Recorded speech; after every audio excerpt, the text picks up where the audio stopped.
한민족을 사랑하는 크레이지 컨설턴트 서영진의 컨쇼 이야기를 시작하도록 하겠습니다. 자, 오늘 이 컨쇼 방송에서 준비한 것이 뭐냐면 또 하나의 비법, 학생부 종합에서 내신에 대한 참 의문이 많아요. 학생부 종합이라는 것을 통해서 대학을 갈 때 과연 내신을 얼마큼 반영을 하고 내신은 도대체 대학교에서 어떤 기준으로 보는지에 대한 얘기를 좀 드리도록 하겠습니다. 보통 그런 얘기 많이 들어보셨을 거예요. 5등급 아이가 학생부 종합으로 대학을 갔어요. 뭐 경희대가 됐건 중앙대가 됐건 5등급이 어떻게 내신이 그렇게 안 좋은데 갔을까요? 거기에는 두 가지 비밀이 있습니다. 첫 번째는 이 두 번째 거는 이제 뒤에서 보여드릴 거고요. 첫 번째는 진짜 스토리텔링이 잘 돼 있는 거예요. 학생부 종합 같은 경우는 학업 역량 부분도 좀 중요하겠지만 어떠한 비교과적인 부분의 이야기가 좀 중요하다 보니까 그런 부분이 진짜 잘 돼 있나 보죠. 그런 경우에도 들어가는 경우가 있고요. 그런데 그것보다는 오늘 지금부터 제가 설명드리는 부분이 더 많이 반영된다고 보시면 됩니다. 자, 그러면 학교 내신의 비밀입니다. 학생부 종합전형에서 내신이란 무엇일까요? 첫 번째 학업 역량이라 그래서 보는 부분은 바로 내신이에요. 숫자를 봅니다. 대학교에서도 숫자를 보는데 그 예로서의 성적표를 하나 보여드리도록 하겠습니다. 자, 좀 잘 안 보이실 건데 화면 이렇게 가까이에서 보시면은 보이더라고요. 제가 테스트 해봤는데, 자, 이런 겁니다. 한 아이의 성적표예요. 1학기와 2학기로 나눠져 있으며 문과입니다. 그래서 뭐 고전이나 문학, 미적분 1, 영어 1, 영어 2, 윤사, 법정, 그리고 중국어 1인데 솔직히 이런 겁니다. 교과가 들어가는 경우는 국영수사, 문과는 국영수사만 들어가기 때문에 과학 과목이 교과에서는 반영되지 않습니다. 그리고 이과 같은 경우는 국영수과가 들어가겠죠. 그러니까 제2 외국어나 도덕, 음악, 기술 이런 거 들어가지 않아요. 그렇기 때문에 그 부분에 대해서 그렇게 막 공부를 열심히 하라고 말하진 않습니다. 왜? 들어가지 않으니까. 하지만 이런 겁니다. 만일 우리 아이가 중국어 학과를 집어넣을 거예요. 아니면 중국과 관련된 학과를 집어넣는다라면 여기 나와 있는 것 중에 중국어가 있습니다. 중국어를 봤더니 2등급이네요. 그런데 이거는 2등급이 아닙니다. 자세히 보시면. 그러니까 이건 좀 이따 설명해 드릴게요. 석차 등급은 중요하지 않아요. 학생부 종합에서는. 그러면 뭐가 중요하냐면 표준 점수를 보셔야 되는데 그거보다 일단 이거부터 얘기할게요. 아까 말씀드렸습니다. 국영, 수, 사가 들어가요. 제2 외국어는 반영되지가 않는 겁니다. 그런데 이 국영, 수, 사가 들어가는 건 교과 전형을 말하는 거예요. 학생부 종합 전형 같은 경우는 학업 역량에 대해서 좀 전체적인 부분을 다 봅니다. 그런데 중국어 학과를 갈 아이가 중국 문화를 배우거나 중국어에 대한 관심을 갖고 있는 아이가 중국어 이 제2 외국어 점수가 안 나온다라면 학업 역량에 있어서 감점 요인이 됩니다. 그러니까 학과와 관련된 전공적합성이 나타나는 학과와 관련된 학업의 점수는 반영돼요. 그러니까 이 아이 같은 경우는 이게 2등급이지만 그렇게 못한 게 아닙니다. 왜 그러냐면 표준 점수가 무려 95점이에요. 거의 1등급이라고 보면 됩니다. 무슨 얘기예요? 자, 지금부터 설명해 드리겠습니다. 보세요. 대학교에서 학생부 종합을 볼 때 이 석차 등급 있지 않습니까? 어머님들이 그렇게 중요시하는 이놈의 2등급, 3등급, 1등급, 2등급, 3등급, 2등급이라고 나와 있는 이 숫자를 너무 중요시하세요. 그런데 대학교는 이 숫자를 보는 게 아닙니다. 학생부 종합은 이 석차 등급을 보는 게 아니고요. 뭘 보냐면 여기 나와 있는 표준 편차 점수로 계산을 합니다. 그래서 반영을 하게끔 되고 그래서 학업 역량 부분을 따져요. 쉽게 말해서 학생부 종합인 거예요. 그러니까 숫자를 본다기보다는 그 학교의 수준과 시험지 수준을 보겠다라는 거죠. 자, 대학교에서는 요즘은 성취도 평가라 그래갖고 이 옆에 보시면 뭐 A, B, A, B, A 이런 식으로 주는데 아직은 대학교에서 이 성취도 평가도 나오질 않습니다. 온리 표준 편차와 석차 등급만을 볼 수가 있어요. 성취 평가가 아직은 오픈이 안 돼 있거든요. 대학교에는. 그렇기 때문에 A, B가 중요한 게 아니고 그러면 어떻게 볼까요? 왜 5등급 아이가 합격을 할까요? 그 이유의 답은 바로 표준 편차에 있는 겁니다. 좀 크게 확대를 해봤습니다. 자, 이 아이가 만약 국어국문과를 간다고 치겠습니다. 우리 아이가 국어국문과를 간다라 그러면 이 문학, 미적분 1, 영어 2 중에 제일 중요시 보는 건 문학이겠죠. 문학이라는 과목에 대해서 일단은 학업 역량의 비중을 좀 두고 볼 거예요. 왜? 전공적 합성에 맞는 과목부터 좀 따져보거든요. 그런데 보겠습니다. 우리 아이가 단위수는 6단위네요. 되게 많이 공부를 했네요. 그런데 보세요. 몇 등급이냐면 2등급이라고 되어 있습니다. 문학이 2등급이구나 라고 생각하실 거예요. 그렇지 않습니다. 대학교는 이 아이의 문학 점수를 2등급으로 평가하지 않아요. 무슨 말이냐면 이겁니다. 표준 편차를 봤더니 아이가 얘네 평균이 75.4예요. 75.4가 나오고 표준 편차가 16.3이 나왔는데 와, 문학이 75.4라면 아이들이 진짜 시험을 잘 본 거예요. 시험지가 좀 쉬웠나 보죠. 시험지가 쉬웠거나 아니면 이 학교 아이들의 수준이 되게 높은 겁니다. 이해 가십니까? 특목고가 이렇게 많이 나타나요. 특목고는 아이들이 공부를 다 잘하거든요. 그러다 보니까 이 평균점이 75.4라는 건 되게 아이들이 시험을 잘 봤어요. 시험지가 어렵게 나오건 쉽게 나오건 떠나서 일단 시험을 아이들이 잘 보는 아이들이 많네요. 그런데 아이 성적이 몇이냐면 96점이에요. 자세히 보시면 96점이 2등급 뜬 겁니다. 이해 가십니까? 그러니까 이게 어떻게 2등급이야? 1등급이지. 그러니까 이거는 2가 아니고요. 1등급으로 봐도 돼요. 이해 가십니까? 그러면 학교 수준이 진짜 높다라면 이런 뭐 특목고나 과고같이 학교 수준이 되게 높다라면 아이들이 특히 영어, 외고 같은 경우는요. 아이들이 외고 같은 경우 한두 개 틀리잖아요. 그러면 등급이 확 떨어집니다. 그러다 보니까 애가 2개 틀렸는데 4등급이 떴어요. 그러면 학교에서는 그걸 4등급으로 평가하지 않습니다. 어떻게 하냐면 표준 점수랑 이런 걸 따져봐요. 그래서 보시면 성취평가는 뭐가 떠 있냐면 지금 A 떠 있어요. 1등급이라고. 이렇게 계산합니다. 이런 걸 본다고요. 그러다 보니까 학교 레벨이 되게 높은 학교라면 5등급이 나왔을 때도 5등급인데 아이가 점수가 90점대야. 이럴 수 있잖아요. 이해 가십니까? 그러다 보니까 나중에 이렇게 다 해서 아이를 분석을 하고 학업 역량 점수를 주고 비교과를 합쳤을 때 종합적으로 봤을 때 이 아이 좋은 아이네 하고 붙여놨어요. 그 다음에 뭘 하냐면 그 다음에 여기 나와 있는 석차 등급을 단순하게 평균점으로 돌려봅니다.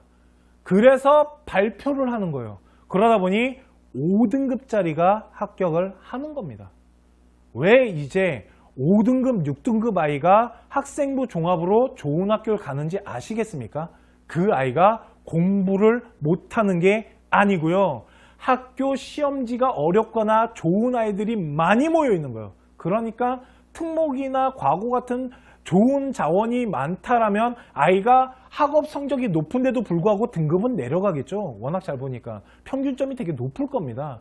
그런 거를 감안한 거죠. 5등급이 떴는데 애가 뭐 80점 후반에서 90점이래요. 못하는 애가 아니네 하고 뽑아가지고 나중에 석차 등급을 단순 계산해봤더니 5등급짜리가 합격했다라는 거예요. 어떻게 보는지 아시겠습니까? 그래서 5, 6등급 아이가 합격하는 겁니다. 그런데 우리 아이가 만약 5가 떴어요. 그런데 옆에 봤더니 성취평가가 뭐 D예요. C, D 막 이렇게 나와 있어요. 평균점 봤더니 안 높은데 그 옆에 점수랑 거의 비슷해요. 그건 공부 못한 거잖아요. 그런 아이는 뽑지 않아요. 무슨 말인지 아시겠습니까? 그러다 보니까 이런 식으로 분석하는 겁니다. 중국어 보이십니까? 좀 이렇게 어머님들 화면 가까이에서 보시면요. 중국어가 2등급이에요. 그런데 얘 95점이에요. 평균이 80.8입니다. 애들이 참 공부 잘했네요. 특목고인가 봐요. 그런 생각 안 드십니까? 중국어가 80.8이 나올 수 있는 학교는 제가 생각했을 때 특목고인데 그러다 보니까 95점이에요. 얘 분명 2개 틀린 거예요. 그런데 2등급이에요. 그러면 학교에서는 2등급으로 보지 않아요.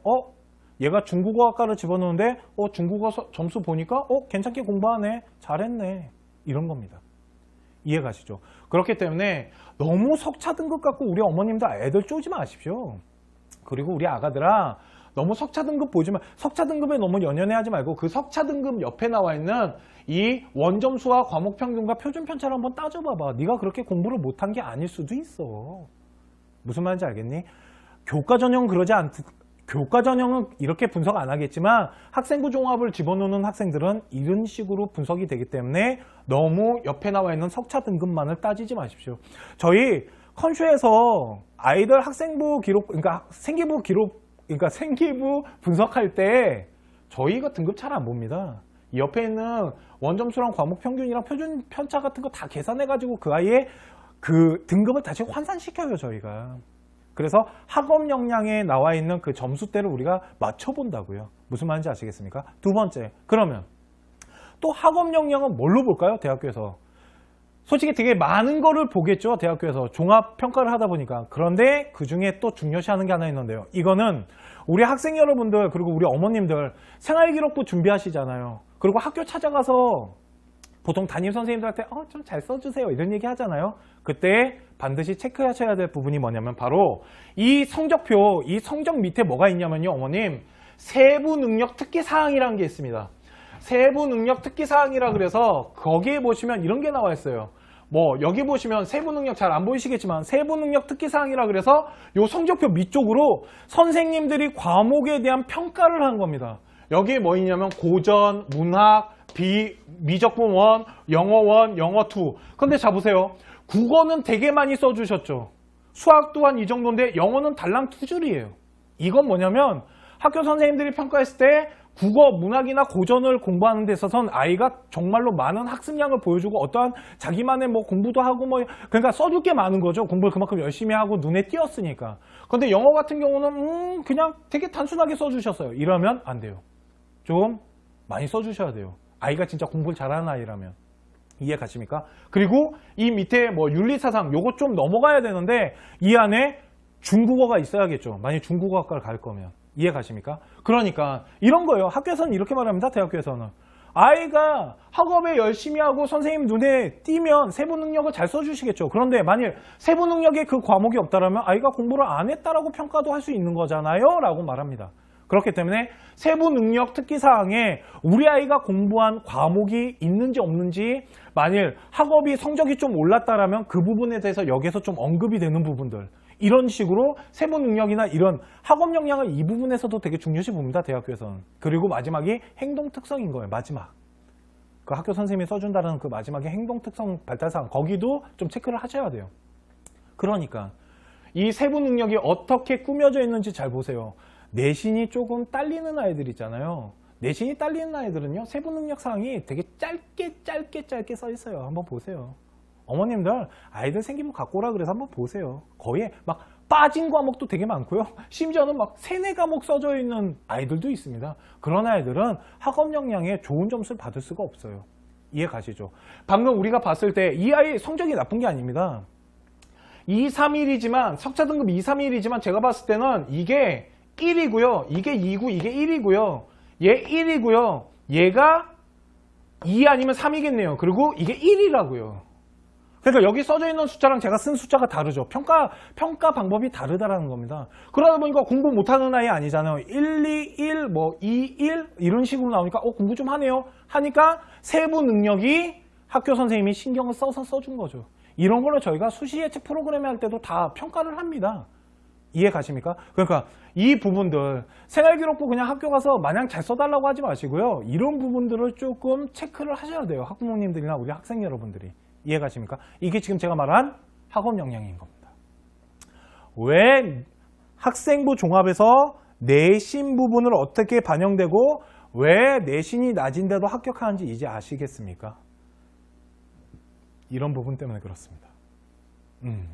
자, 오늘은 원래 학생부 종합에 대한 학업 역량, 일명 내신을 어떻게 반영하고 어떤 식으로 준비를 하는지에 대해서만 알려드리려고 했습니다. 그런데 하도 저희 요즘 컨쇼팀에 문의가 좀 들어오는 부분이 있어요. 저희 컨쇼 홈페이지 밑에 보시면 소논문 신청이라 그래서 이렇게 논문을 조금 도와주는 이런 그러니까 시스템이 돼 있는데 좀 질문이 좀 많이 들어와서 이 부분에 대해서 좀 설명을 해드리겠습니다. 저희가 논문 방송을 찍어 놓은 게 있어요. 저희가 이제 어떤 아카데미 학원에 제가 이제 출강을 하기로 했는데 출강을 못해서 이제 방송을 통해서 그 논문에 대해서 설명을 해드렸는데 솔직히 논문이 좀 변했습니다. 이제 그 이야기가 안 맞는 것 같아요. 제가 봐도.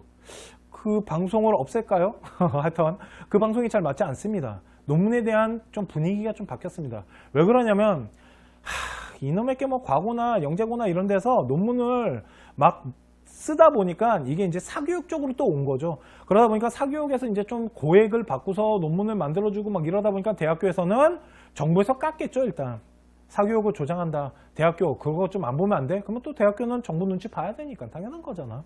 그러다 보니까 우리는 논문 안 보겠어요 라고 고대가 발표했죠.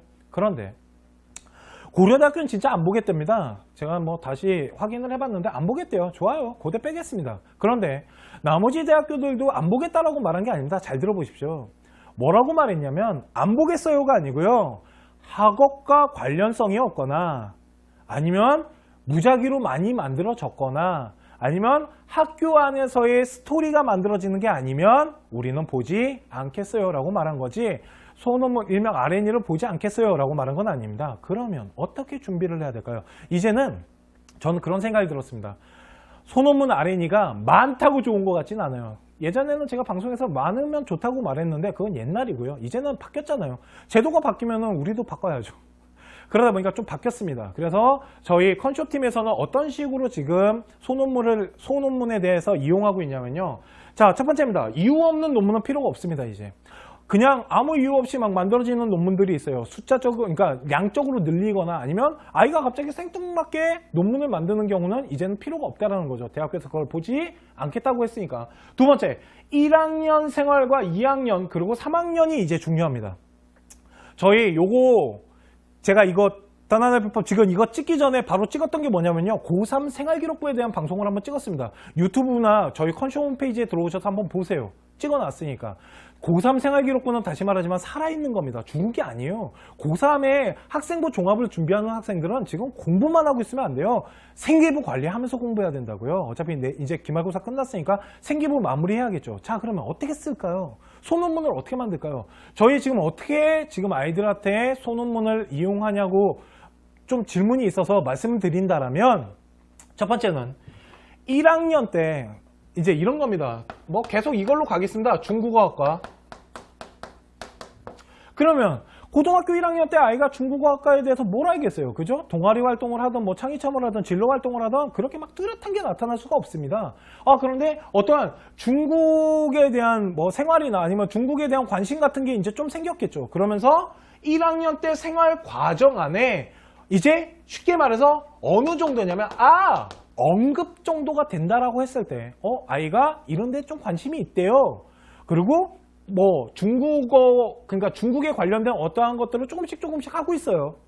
그러다가 2학년 때 되면 더욱 뚜렷한 학과 전공 적합성이 나타나야겠죠. 그래서 2학년 때 전공 적합성에 뭐 동아리 라인이 됐건 진로 활동 라인이 됐건 중국어에 대한 어떤 뚜렷한 과정 같은 게 나타나면서 수행 평가를 하든지 활동 보고서를 만들든지 아니면 어떠한 연구를 하겠다라는 걸 생기부에 집어넣으시면 돼요. 생기부에 보다 보면 그런 것들이 있습니다. 창의체험 같은 데 보면 학교 선생님이 그래요. 아이가 중국에 대한 문화에 대한 관심이 생겼으며 그거에 대한 연구를 뭐 하기 위해서 준비 단계에 들어감. 이렇게 써주신다고요. 그러면 아직 연구 단계나 연구가 진행되고 있다는 거 아니에요? 그러면 3학년 때 그 부분을 뭐 해야겠습니까? 완성해야겠죠. 그 완성하는 전공 적합성, 중국에 필요한 어떠한 연구 단계가 들어갔거나 아니면 어떠한 뭐 활동 보고서나 연구 계획서가 만들어졌다라면 그거를 전공 적합성에 필요한 결과를 어떠한 완성도를 높일 수 있는 걸로 R&E 논문 정도 하나가 만들어진다면 그거는 대학교에서 그냥 무작위로 아까 말했던 이유 없는 논문이 아닌 거죠. 아이가 1학년 때의 과정과 2학년 때의 과정을 거치면서 점점점 발전해 나가서 어떤 완성된 무엇인가를 만들어내는 거잖아요. 솔직히 말씀드릴까요?